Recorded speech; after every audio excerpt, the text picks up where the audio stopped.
Welcome to National Board Certification NB BLAST C4. This video is really going to be focusing on an overview of Component 4, and then we'll just touch on the group profile, but we'll have group profile certainly for our next video. So Component 4, we know this is the reflective practitioner, and it is important that we remember that it is different from Component 2. Remember, Component 2 was our differentiation and instruction. And this is our group we're looking at, a whole class, for example. So let's take a look. We're going to go through our instructions just like we did for our other components. So this time I have the EC Gen, the Early Childhood Generalist, and we're going to be taking a look at that. So remember I said in one of the other videos that the instructions are all set up very similar. So it does not matter if you are an art or CTE or music, your instructions will be organized very similarly, which is nice then when you have questions or you're talking to someone else. So let's look at this one. We have the basic overviews. Remember that these things are not our actual instructions. We don't want to rely on these bullet points for what to submit or our writing, our written commentary. This is just to get us grounded in what we'll be doing. So we turn the page, and this one has our standards. You might remember from some of the other ones, or even from some of your own portfolio work, sometimes there's one or two standards, and sometimes there's this many standards. So our Early Childhood Generalists for Component 4 would have to pull Standard 1, 2, 3, 5, 7, 8, 9, and 10. And I would encourage you to pull those standards and read them very carefully, thinking about this component. So I know you've read them before for Component 1, 2, and 3, but now we're reading them for a very different purpose. So you'll be taking notes and you'll be looking at those things, those standards. We have our website. Remember the other one had a different website. It's very short to type in NBPTS, so that's where we want to go. It's very handy. We have our instructions inside the document, and then we have a great place to take notes. This is on page 3, and we'll continue on.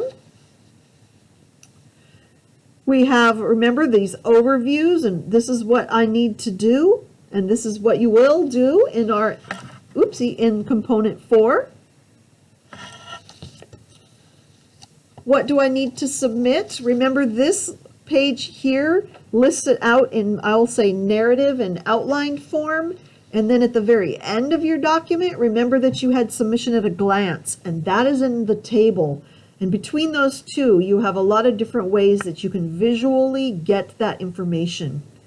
I think it's important to continue to take notes along the side. There's plenty of room. So that way you can really start analyzing and synthesizing this information. So we have our big pieces of information. We have the contextual information. Remember, that's our one page, our overview of our school, our district, our community. And then we have our knowledge of students. And this is all through a group profile. This is the unit that we teach. This is our formative and our summative assessment. And then we have three more pieces. We have our participation in learning communities. Remember briefly that this was two different ways. We're looking at this in terms of a professional learning need, and we're looking at this in terms of a student need. So two different ways of looking at that. And then we have one last section, and that is going to be in our written commentary, we will have our reflection. So all of this is going to be 12 pages written commentary with a variety of forms and evidence. So we have our submission requirements. And as we move along, We have selecting the groups of students and for the group profile. And this is one of the things that we might get to depending on how our time is in this video. So we'll talk about a group profile. Remember, it has to be one class. So we cannot take 2 students from one class and a couple of my friends' children and a couple kids off the playground. We're not getting a group that way. It is a rostered class, the students who are assigned to you. As we move on, we're looking at the learning communities. We're looking at the assessment data. This is where we're looking at the formative and summative assessments and the trends, what we're seeing there. As we move along, we have the general, and then it becomes very specific. Remember, this is not our instructions. This is not our written commentary. This is just more writing for us and instructions and clarifications to help us. We have our assessment data, our page limits. Oopsie daisy. We have our page limits, how to format. So we've got a few different places that talks about format and what we're submitting. Now I'm going through this pretty quickly and I'm already on page 12. So I still haven't gotten yet to any of the forms or to the questions that we'll be answering in the written commentary.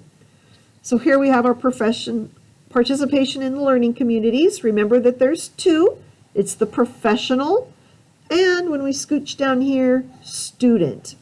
And notice it says they're forms, and we'll talk about those.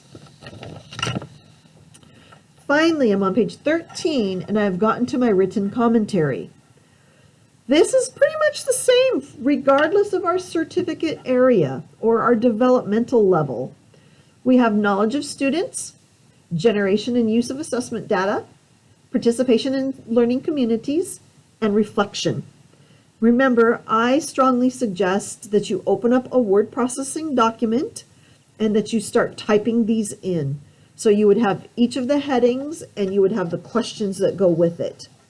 By now, I know that you know it is 11-point font, Arial, and that it is 1-inch margins, and that your document is double-spaced. So here, this probably looks familiar. We're already on page 14 in our booklet. Knowledge of students, remember where it says suggested length, that is just suggested. Your overall page number is what matters. But these are really good. You want to be pretty close with them. Remember, it's okay if you're over or under a little bit, but you certainly don't want to write 10 of your 12 pages on this section. We want to be following along as they suggest. So for this 2 pages, we have 1, 2, 3, 4 bulleted questions. I suggest you type them in. Then when you type your answers, people can read them very easily, see what you're answering, and then you can delete them out as you're getting ready to submit. So, knowledge of students, generation and use of assessment data, participation in learning communities, and reflection. And notice that's 3 pages for the reflection. 1, 2, 3, 4 questions. And here for participation in learning communities, it is 2 pages, 2 questions. That one seems to work out pretty easily. That'll probably be about 1 page for each one. Here's our super handy dandy component for electronic submission at a glance. So I am on page 16 now, and you remember this is in components 2, 3, and 4 that you can access this document. We also know that earlier in our packet, all of this information is provided to us, but it is in narrative form, in an outline. So we have that as a reference also. So let's continue. I know it is a lot to look at, and you might want to go back in the video or even pause for a minute and process some of the information. Here we have the contextual information sheet. If you have worked on component 2, for example, you know that this looks pretty familiar. You've seen this before. So remember, this is our larger overview of our building, our community. Here's our group information and profile form, and we'll talk about that. I think we're looking pretty good on time. We have our instructional context form. Remember, let's flip back real fast. This one is the larger community. This one is about your class. So this is the unit that you selected and why you selected those assessments, the objectives, the learning goals for the unit. This is your formative assessment materials form. And you notice that I'm going pretty quickly through these because I'm not going to focus on these yet.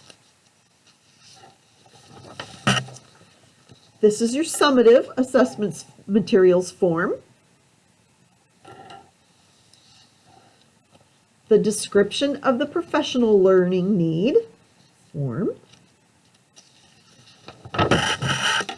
And the description of a student need form. So you have all of those forms. And then we come to the very end of the instructions and we have our rubric. They always provide that rubric for us. It's very nice that we can access this before we get too far into the process. Remember, level 4 is clear, consistent, and convincing evidence. I suggest that you take a look also at level 2, which is limited evidence. And then you can start to make some comparisons from the bullet points from a 4 to a 2, just for some information.